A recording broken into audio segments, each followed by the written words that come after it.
প্রায় যারা রাষ্ট্র পরিচালনা ছিলেন একবার ক্ষমতায় বসলে আর ক্ষমতা থেকে উঠতে চান না, ক্ষমতার থেকে নামতে চান না। এটা আমাদের আগে শেখ হাসিনা হয়েছিল এবং তার জন্য তারা নানান রকম পরিবেশ সৃষ্টি করেন।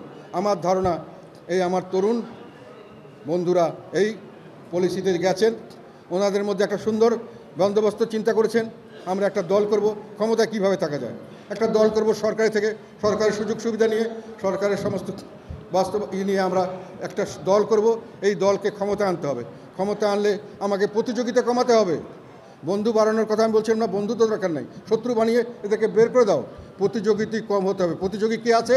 আওয়ামী লীগ। সে তো গর্তে ঢুকে গেছে, তাকে কিছুতেই যেন সে না বেরোতে পারে, গর্তের থেকে যে না বেরোতে পারে। আওয়ামী লীগের সব লোক দোষ করেনি, আওয়ামী লীগের অনেক লোক এই আন্দোলনে সক্রিয় না হলেও নিষ্ক্রিয় হলেও সক্রিয় সমর্থন দিয়েছে। তারা দেশের কল্যাণে কাজ করতে চায়, তারা ভালো কাজ করতে চায়।